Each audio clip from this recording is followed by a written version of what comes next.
All right, guys, welcome to Looper Talk. My name is Tim Palmer. We have a special guest with us today, Matt Siporin. He is a professional golfer, graduated high school 2008. So he's like me, a millennial, and played at Santa Barbara Community College and then went over to Cal State.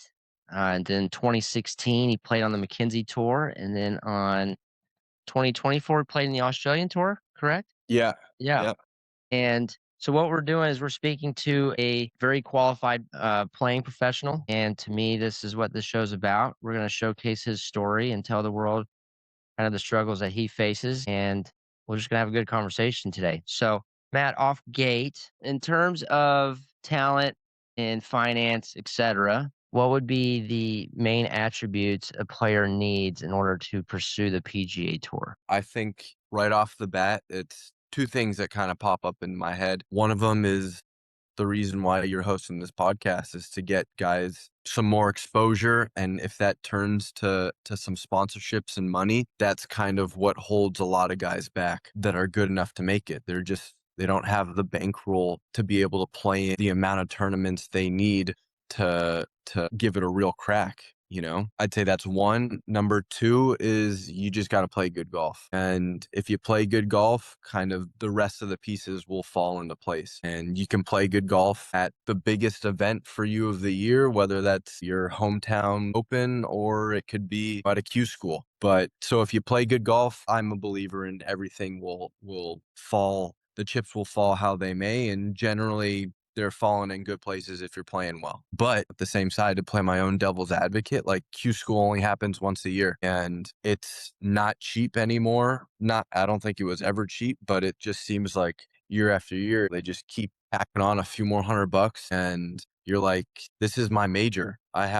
All my preparation and tournaments have to culminate in this 1 week. And if it goes well, great. If it doesn't go well, you're like, shit, I'm back at square one and I need $100,000 to get through the year how I want to and play in the amount of tournaments that I want to play in and all the travel and expenses. And yeah, it's tough. So, Yeah. but like I said, to play my own devil's advocate on my own devil's advocate, you play good golf. That's what it comes down to. It's fascinating that you say that 50 to 100,000. That is so true. The research I have done, your low end PGA Tour player, they're spending between 150 to 250,000 to maintain their lifestyle on the PGA Tour. And with Yeah. school, I think entry fees with all four stages now are about 16 grand, I think, for all four combined. And like you said, which to me is kind of sad because Q school back early 20s, even you could go straight to the PGA Tour and now you got to go to Corn Ferry. And so the Q school doesn't even give you this direct access to the PGA Tour. Now it gives you access to the Corn Ferry. Then you got to do a whole season on the Corn Ferry. I had a gentleman on here and he told me he qualified for the Corn Ferry a few times, played in some PGA events. When you do qualify for the Corn Ferry, they give you a piece of paper to sign that says they are not responsible for your travel, any exterior costs that involve playing on that tour. And you'll get a sponsor, but most of the sponsorships are mild. So even a lot of those guys on the Corn Ferry are having to spend that 50 to 100 grand just to maintain their lifestyle on the Corn Ferry, which is why we hear the stories about guys sleeping in their cars and stuff. And to me, I hate that the public has fantasized that sort of lifestyle within the golf community. They find that intriguing, which is why I'm sort of supportive of Live, because good golf, and that's a very obvious part. We know we need talent. You have to play good golf. No shit. That's why you're there. But what I find so kind of harsh is even the players that say miss it by one, miss it by two, it's not like they didn't have the talent, didn't play good golf. They just seem to suffer consequences of you didn't do well this year or you barely missed it this year, but now you got to wait a whole entire year and you got to spend 50 to 80, 100 some grand. And then you get back in that spot and then you have your chance. And it's harsh. It's very harsh. And I think it becomes more or less is talent the most important aspect to it. The more I've researched about it, the more I've felt like it's not. I think that's a very obvious portion to what you're doing. And the hard reality is if you don't couple that with the right finances, and it puts such a financial barrier on these players like yourself to where you have to come from a certain social class to even obtain it, that it becomes so much pressure. Right. And that to me is very interesting because most of your overseas, Europe, Asia, these areas, they have federations that allow players like yourself chances, and they give the federations money, and then they give that money back to these players that say they do well in some mini tour events and they want to give them a chance. That's kind of what I believe has always needed to change to keep going on with your story. Have you noticed throughout the mini tour circuits over the years the purses get lower and lower? I don't know if I'd say the purses are getting lower and lower. I Okay. can tell you that the entry fees are getting higher and higher. So if Okay. consequentially, like, you gotta put more money in to play, but you're getting the same potential, you're winning the same money, I guess that you could expound upon that and say that the purses are getting smaller. That's amazing.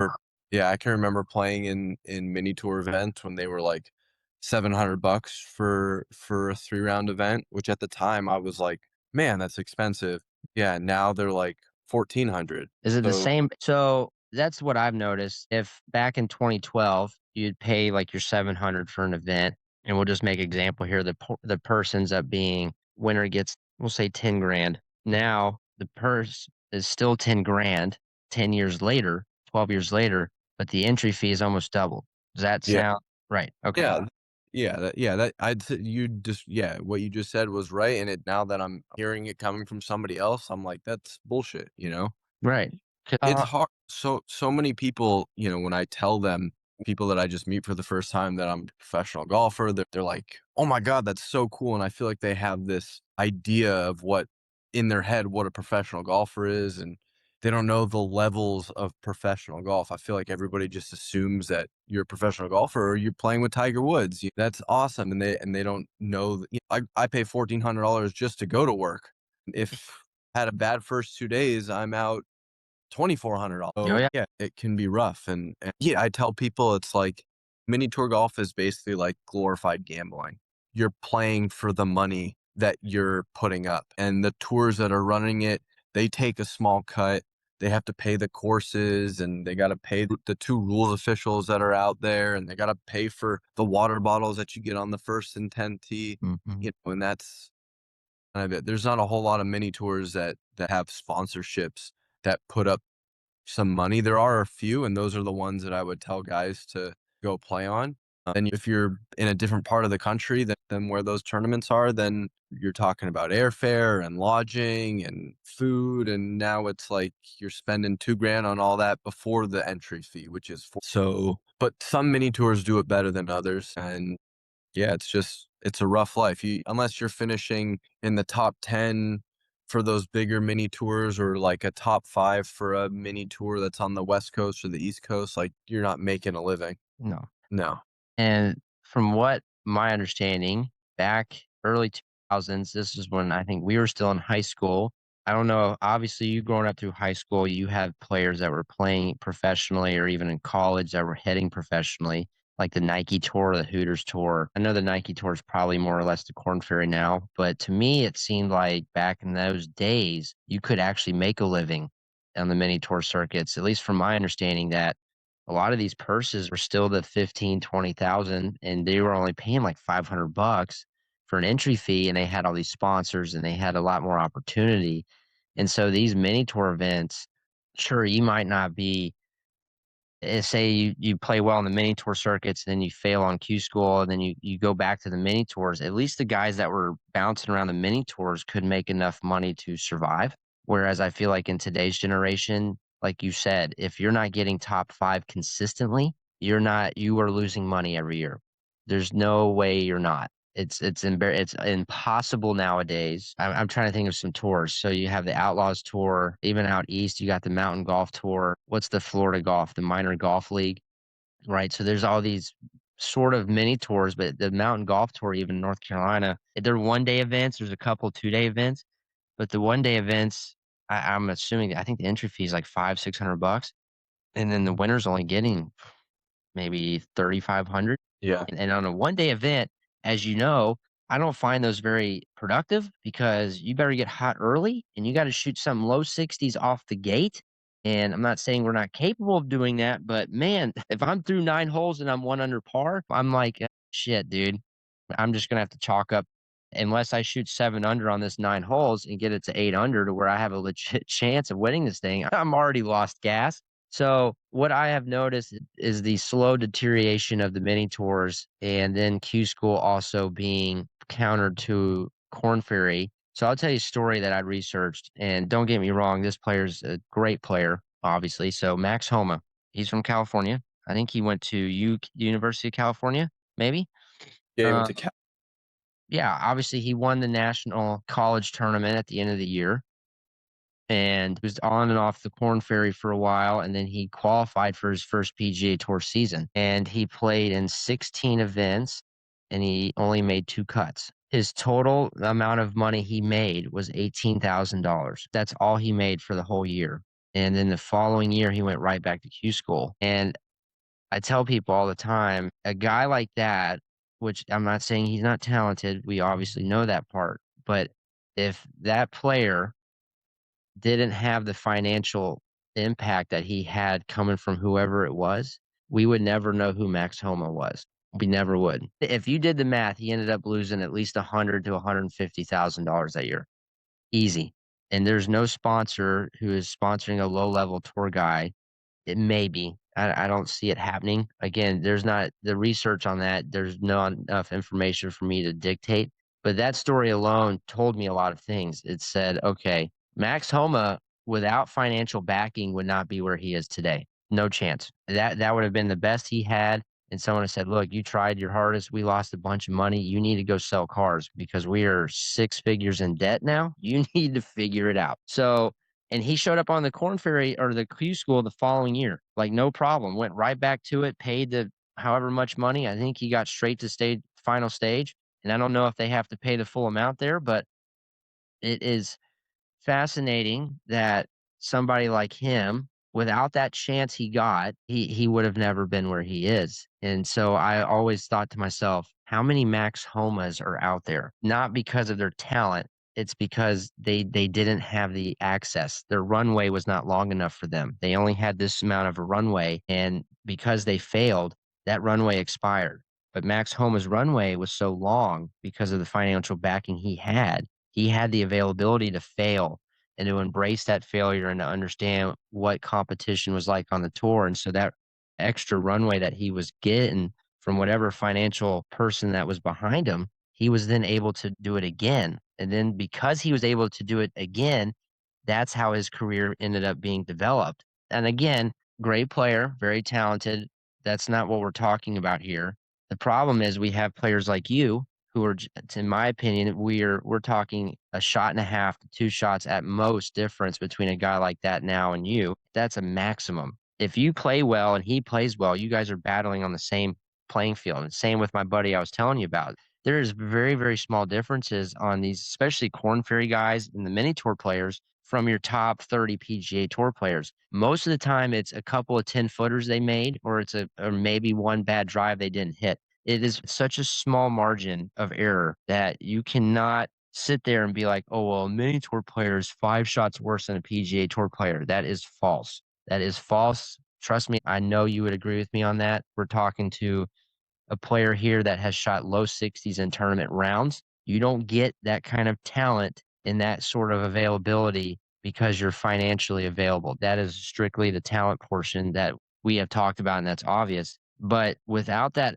extra backing that Max Homa had, right, he would be sitting right where you are having this conversation with me. So that's the part that is so intriguing to me. I could be assuming here, but it just seems to me that in America we struggle to find our best players to represent us because there's so much talent within our field. And I think that we have created such a financial barrier to prevent this talent to be showcased that we now have people that are part of the PGA Tour that are not, to me, the best players that we have. I think they're the best players that had the access to it. And that's something, and again, tell me if I'm wrong or please let me know if that seems a little bit ridiculous, but I have found that so fascinating. We'll just showcase a little bit more on what you have done. We obviously got the big horse out of the way.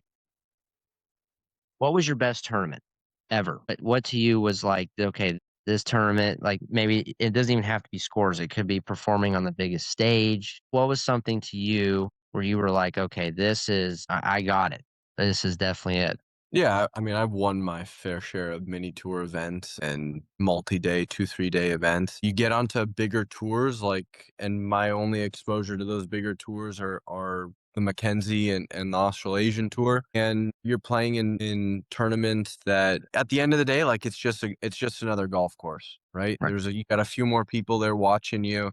You got cameras there watching you. You got grandstands there and but at the end of the day, like there's still a fairway, a green, and the same size hole, and you just got to golf your ball, right? So, but I've played going down to probably, the Mackenzie Tour was a while ago, but when I was playing over in Australia, like every tournament that I played in was a big tournament over there. They're all televised, and you get ropes everywhere. They're big events. And would you say have you placed pretty high in some of those events, or did at least No, if no? I'm being honest, yeah, yeah, That's no, fine.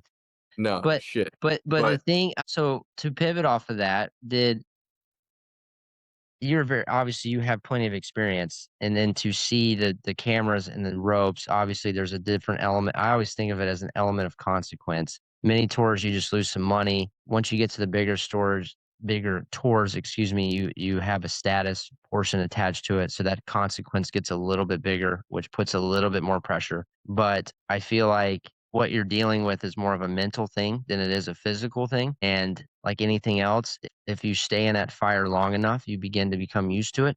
yeah, absolutely.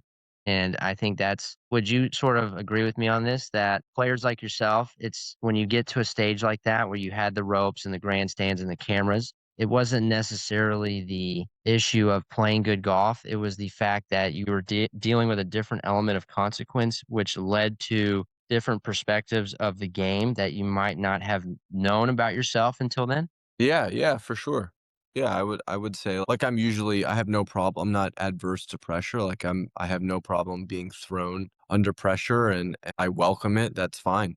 But for sure, like you said it, the more you're thrown in the fire, you get used to that feeling. And so some guys they're just like put me in the fire and you put them in the fire and they do real well, right Right. off and they're off to the races. And other guys it might take like, there's a bit of a learning curve, and the more you do it, the more comfortable you get, just like anything else. So, it's unfortunate that if you don't succeed on the first go round, it's like, well, back to Q school, and you got 1 week to prove yourself, and if for whatever reason you chuck in a 9 someplace, right? You hit one out of bounds here and into the water on your second shot, it's like, Show up next year, mark it on bud.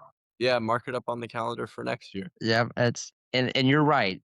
I don't think it's very many of those guys, but I think there is very few players where you throw them in the bigger fire, they happen to prevail. But to me, I've noticed 90, probably 95% of golfers pursuing mini tours, there's a learning curve, and that to me is just necessary because you can play your college golf, or even the guys that don't play college golf and develop later in life, you're at your home course and you're betting for money and you're playing with your buddies. Yes, there's elements of pressure there, but your consequence is just losing a little bit of money. Whereas, like we talked about, the more you put the element of consequence of status, opportunity in there, then it becomes a bigger deal. And so that pressure that you had, it's so hard to replicate that in practice. I don't care how good you are at practicing, you cannot replicate that. You can sit there and try to convince yourself on the range. You can go on the course and play against your buddies for money.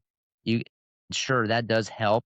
That still creates a little bit of that edge. But man, when you get behind the ropes and you have a crowd watching you, you're like, holy shit, dude, I didn't realize I could get this nervous. Right. And so that to me is great. I think those moments are good for people. But for me to think that it's okay to be like, okay, here you go, man. This is your one shot. Oh, you fucked up. Okay, now you got to go. Sucks to suck, dude. We are preventing the best talent to be showcased in our country that way. I think we are not giving people, what I'm really trying to say is everyone needs the same amount of runway. I don't know how we can provide that, but if we can give players a legit runway that is adequate for everybody, not just for specific people, we will eventually then have people, I call them the hometown heroes. You have a guy, and I know you probably get this a lot. Okay, this dude's a +7, +6. He's a unicorn. I've never seen him shoot over 68 out here. And you watch this dude play, and this is probably who you are at your home course. And no one can really beat you. You have all these stories about you. So you hear these stories throughout the grapevine. Oh, wow, that's pretty cool. I didn't really think that of me. And all these people just look up to you like you're this sort of like a god in a way. I don't want to say that puts you under that light, but okay, this is pretty cool. Obviously, I have something going for me here. And then you show up to these big stages and you happen to fail or whatever. And it's like, okay, man, I want that again. If I could be there every year and you just give me 2 to 3 years of figuring it out, man, I promise you I would have figured it out. I don't know. At least that's how I felt. For me, I don't care that I fail on the stage. I just want opportunity to get back on it. That way, when I do get back on it, I've gotten it figured out. I understand some stuff here. This is what I've learned. Okay, now I'm going to try again. And then if I try again, if I happen to learn some more stuff, I can bounce back and forth. But at least that bouncing back and forth, I don't want that to be such a issue to where, dude, I got to pay how much now just to do that again? Fuck me. That's so frustrating. That's why I've always thought Q school should be free. I think That that would change a lot, wouldn't it? I mean, think about that. If Q school was free and they would do, say, a 36, 54 hole tournament in 5, 6 sections of the United States. yeah, And then whoever gets in the top 30 or 40 on that, you just have to show up there wherever the yeah, fuck it is. And then you go, you play. There's no entry fee. They pay for your food, room and board. You just have to get there. Just gas, plane. Sorry, you have to pay for that. But if we can make Q school free, to me, that would really give players like yourself where you're like, sweet, dude. Okay, even though I failed, I can save up 2 fucking grand in a year and show up to this event, and I can at least give it a chance again. And that would be more enticing, wouldn't it? Okay, hey, shit, I failed. Whatever. Yeah, it sucks, but I'm not having to spend, you said 50 to 80,000 on mini tours and all this other stuff. Which I'm not saying you shouldn't do that on mini tours, but at least that's not adding to that expense of all that because it does cost quite a bit.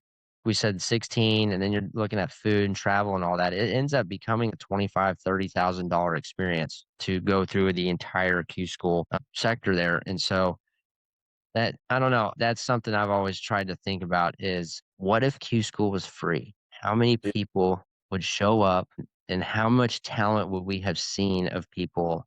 And not only that, to see people like yourself motivated to do it now because you're not having to spend an arm and a leg to do it. I don't know. I just thought that would be so fascinating to me. But anyways, so to pivot off all this, Matt, obviously you've seen some big stages, Mackenzie Tour, which is now the Canadian Tour. Is it still the Mackenzie Tour now? I don't know if it's still named that. Be honest, it was Canadian Tour, Mackenzie Tour. The title sponsor changes so much. And the Australian Tour, which I find that awesome because Australians love the game of sport. I don't care what it is. It could be badminton for all you care. The Australians would lose their shit over it. They Yeah, absolutely love the element of sports. they get fired up. Yeah, any excuse for them to just go outside and have a drink, and if that Yes. means they get to watch some golf also, or Yeah. badminton or some ping pong, they're like, yeah, they're hooting and hollering and Oh, that's yeah, fascinating. and yeah, it was awesome out there. Yeah. And so, what is your plans going forward? Where do you see yourself in 5 years, maybe? And what would it take for you to get your goals? Yeah, that's interesting. Like, I've never been like a huge setting goals person. That's something that I've tried to work on, and I've had enough people say, just write them out so you can hold yourself accountable to them. But one of them would be golf aside. I'd say my wife and I, we want a family. Mm. Yeah, and staying on track with that, I want to be the provider of the family. And in my dream of dreams, the way I would provide would, be to have to make a 5-footer on 18 to win a tour event. And that was always my dream. Like, actually, funny enough, we were watching the playoff yesterday at the Bay Hill, and my wife, she was watching it with me, and I'm not a big golf watcher, to be honest. Like it was always there was always like some envy there, and I don't love seeing people do what I want to do better than me. So never really enjoyed watching golf.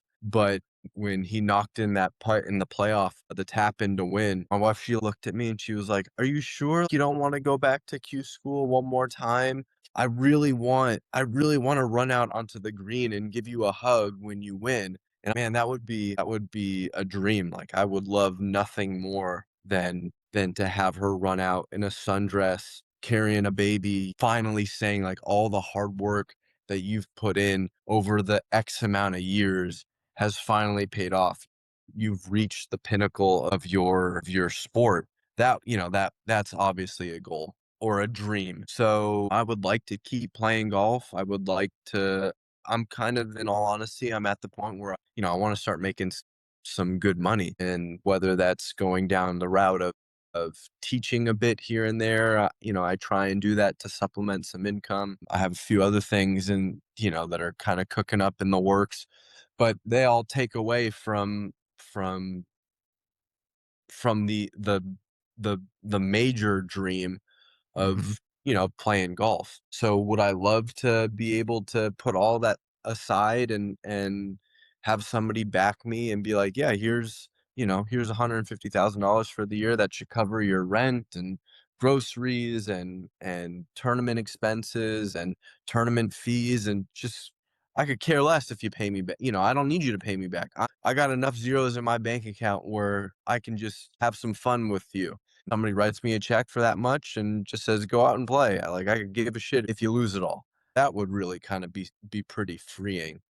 And I'm curious to see what how my golf would change if there was like an element of not having to worry about, shit, I got to make this cut to pay rent or to pay off my credit card bill. So I think that's part of the reason why I've kind of drifted away and just said to myself, like, let's bring in some money, and maybe that would relieve some pressure. And then you just go out there and, you know, you freewheel it, and you're standing up on tee shots, and you're not freaking death gripping the steering wheel. You're just like, yeah, who gives a shit? Let me just rip a tight little draw off the water and just stripe it down the fairway, and then put one close and make my birdie and tip of the hat and say, "Thanks for the check. I'll see you guys next week."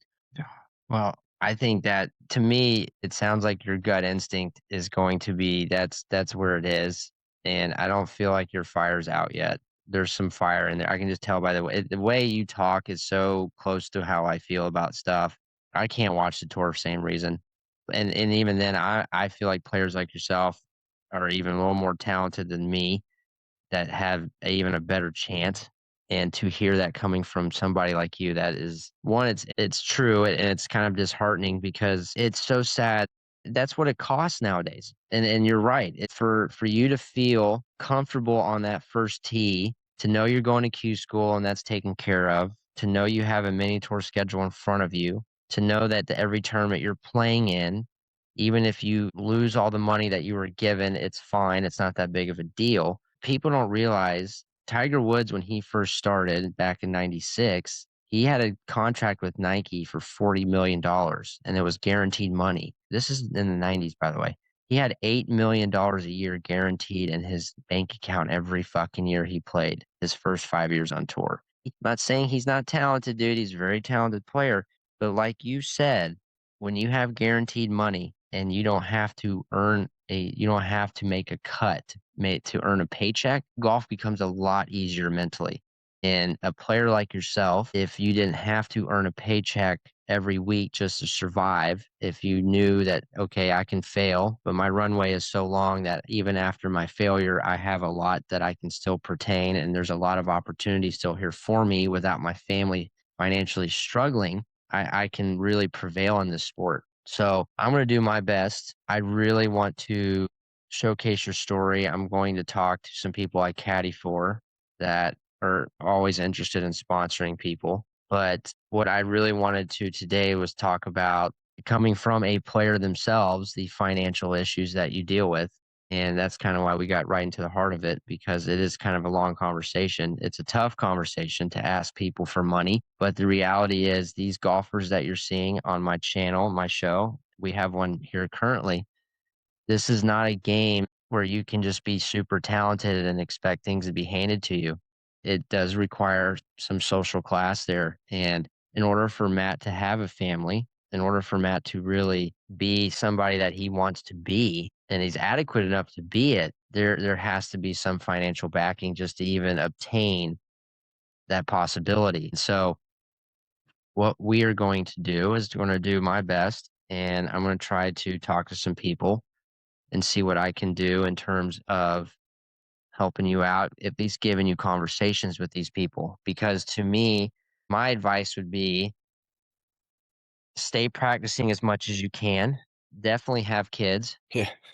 That part you don't want to get too old, man. The seeds start getting dull on you, dude. You gotta get it. If you got it now, might as well do it. I got 3 kids, by the way. Oh, right on. Yeah, Yeah.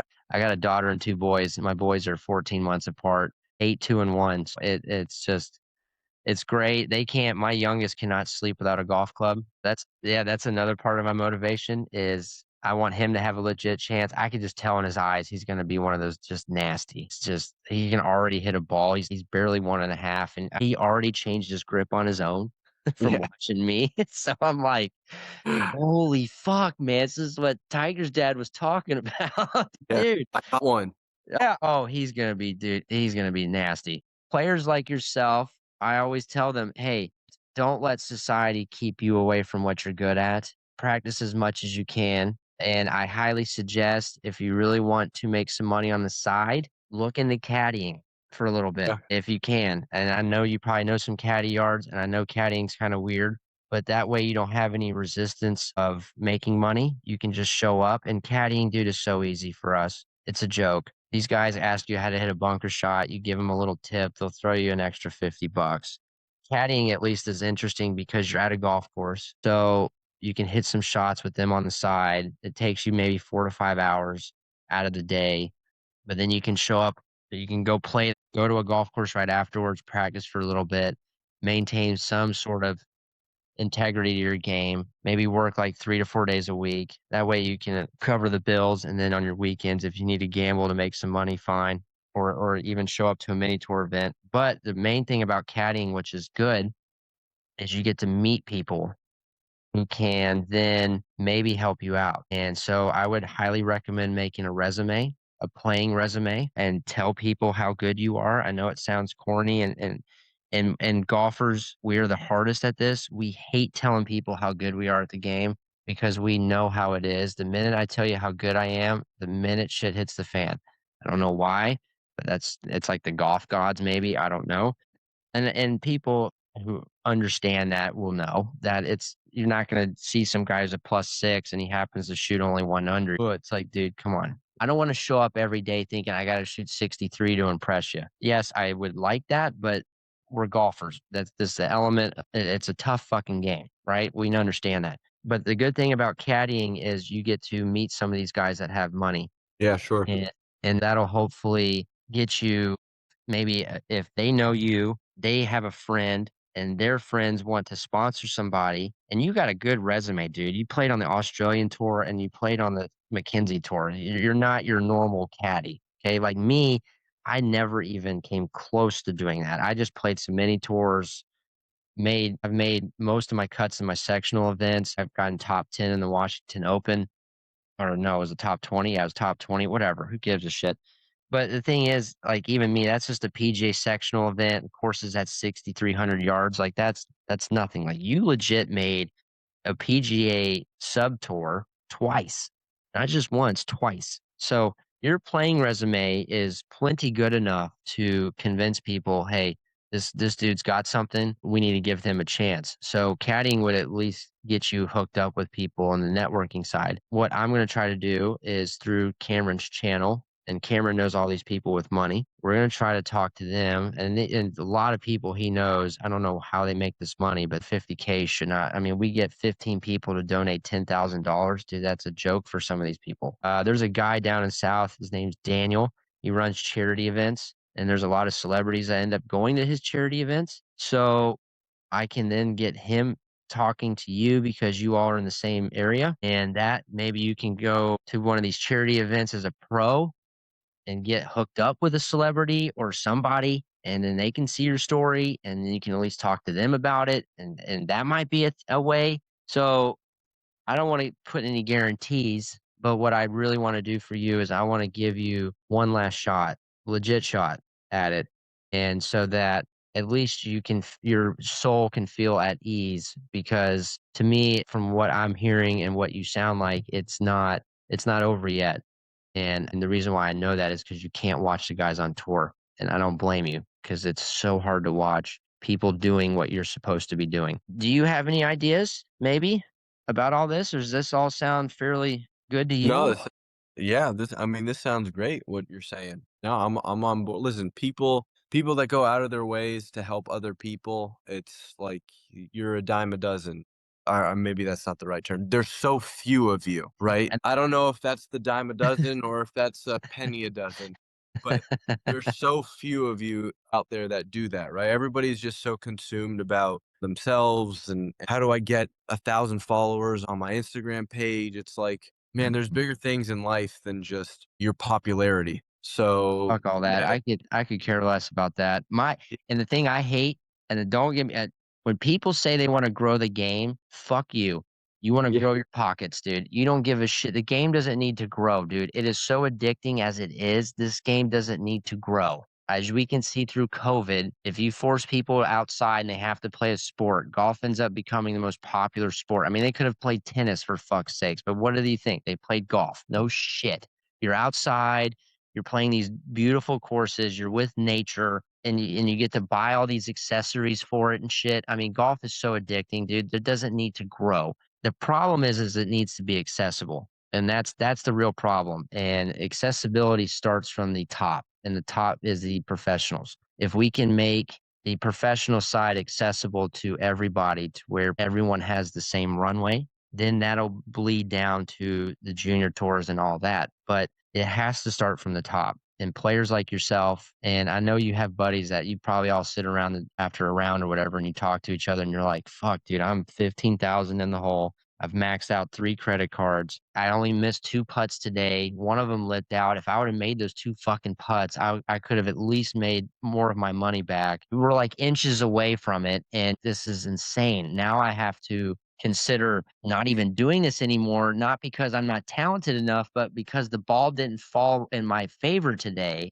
Because as you know, man, when you get to this level and you're just burning edges all fucking day long, it's not like you're playing bad. It's just the shit's not going in the fucking hole. And yeah, then one of those days, which I'm sure you've already had some, where you're like, hey, okay, ball's going in the hole today. I'm 13 under through 3 rounds. I'm on my final 7 holes. I'm tied for the lead. Let's rock and roll. And then you have days where you're only 4 under and you're middle of the pack, and you're like, God damn it. Like me, go in the damn hole. But yeah. see, that's just golf. But to me, we need to change. There's a lot of things that need to change. So, anyways, what I'm gonna try to do is I'm gonna try to get your story out there. My goal is to get you some exposure. And hopefully, in my mind, that will somewhat get you down a path to where you feel supported the right way, because players like yourself, and if you have other people, send them my way.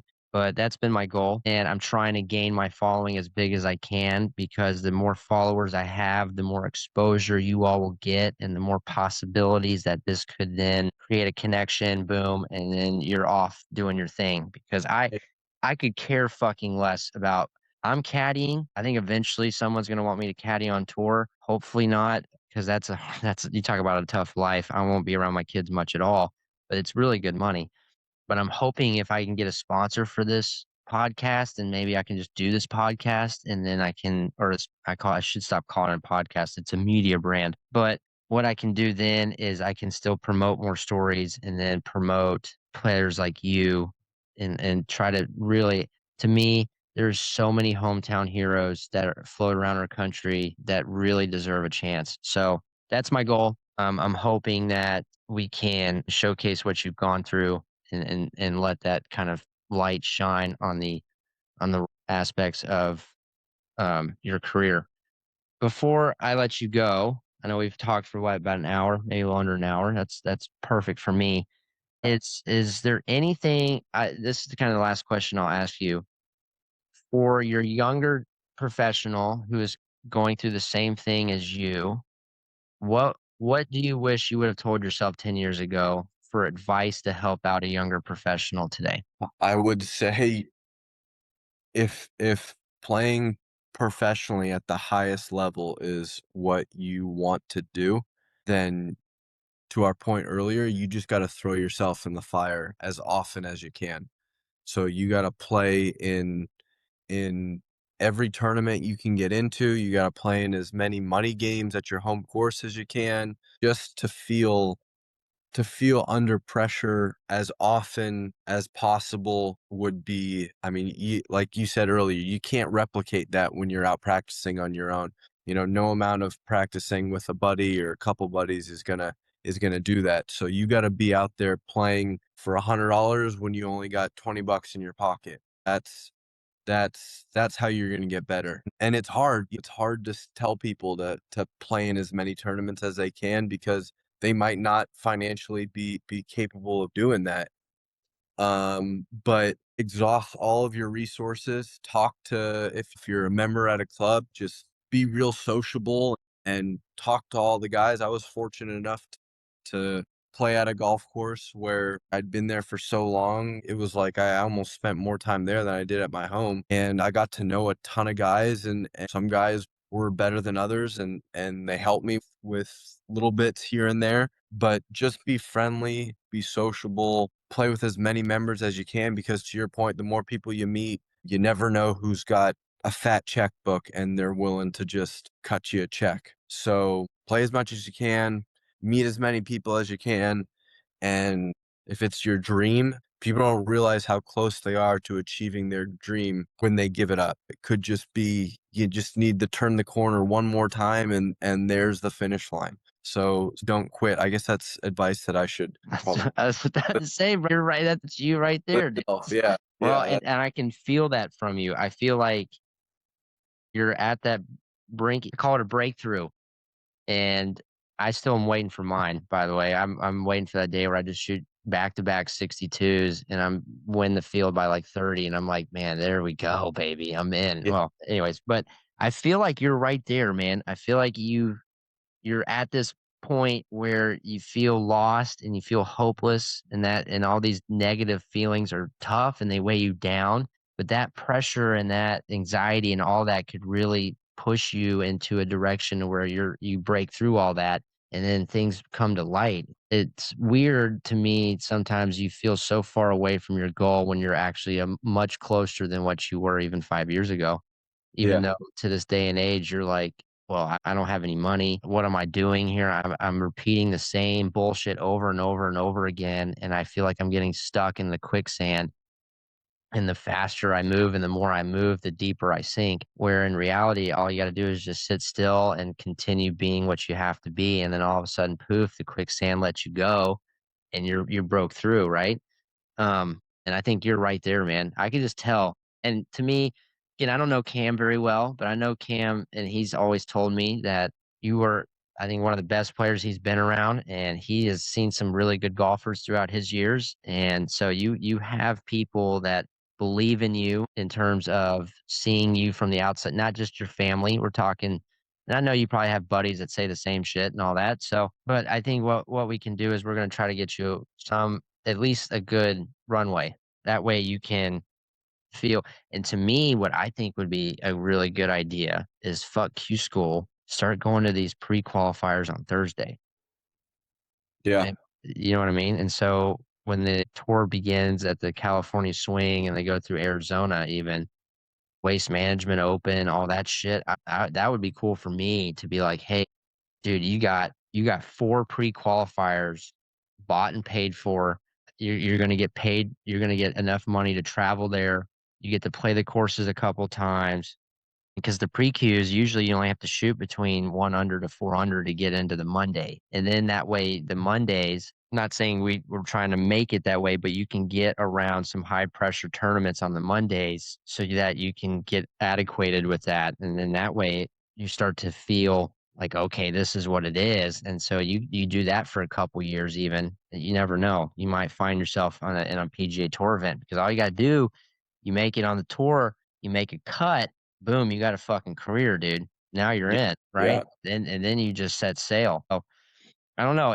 To me, you're much closer than you think, and I know it's hard for anyone to really say that, especially coming from someone like me. I've never even I've played in 3 pre-Qs, and my best is like 74. I think my goal for us is to get you a legit chance. So that's going to be what I'm going to try to do, and let y- just keep to me, just keep practicing as much as you can. I know you obviously hate being, I don't know, at least for me, I hate being told what to do. It's like, dude, I know what I'm doing. Leave me the fuck alone. But in essence, God gave you a gift for a reason. So don't feel like you didn't just get this gift because somebody is playing a joke on you. You deserve the talent you have. You've worked your ass off. And I know you still play a lot of money games and you're very equipped to understand what it takes. So we're gonna try to get you a legit chance, man, in my opinion. I'm gonna do the best I can and in hopes that at the least you can develop a runway to where you feel comfortable enough to pursue what you're doing. So any last thoughts, final words for the audience? No, just I'll end it how I started it. You know, I appreciate somebody's given me the platform and other guys the platform to tell their story and get the word out there about just guys that are good enough to make it, and they have a hurdle to get over, which is just, you know, some financial issues. But yeah, no, I just I appreciate that there's somebody out there like you doing this. Yeah. So Well, I appreciate you for letting me showcase your story because yeah, that at the small run, you'll at least motivate others to create this situation of light and then maybe in hopes that it can change not just for us, but for players that are younger than us trying the same road as we did. So at the very least, I would hope more than that. But all right, guys. Well, that's it for us. Matt Siporin, by the way, look him up. I will try to get his information out there. I'm not going to put it on public, but if you want his information, you can contact me directly, and I will see, and I will talk to him first, and then we will figure out if what you're doing is going to be adequate for him. But this is a young player. Young, he is a player. I'm young. You don't Yeah, have right. you can keep that in there. Yeah, he's yeah. I And I hit the ball far enough of those high school kids. yeah, see, right? Yeah, But yeah, you're dealing with a very experienced player who deserves a chance. So, right, you're like young. Yeah, I'm like, yeah, he's young, brother. He's good. Like, man, was he 22? He's like, yeah, maybe I don't want to go there, but you few get the years. point. Yeah. We're dealing with a very accomplished player, somebody who does deserve a chance. So we're very glad to have him tell us his story, and we're gonna hope to give him a chance, a legit chance. So. Um, yeah, guys, thanks for listening in. And don't forget, boys, lighten your bags, 200 to strap. Y'all have a good day.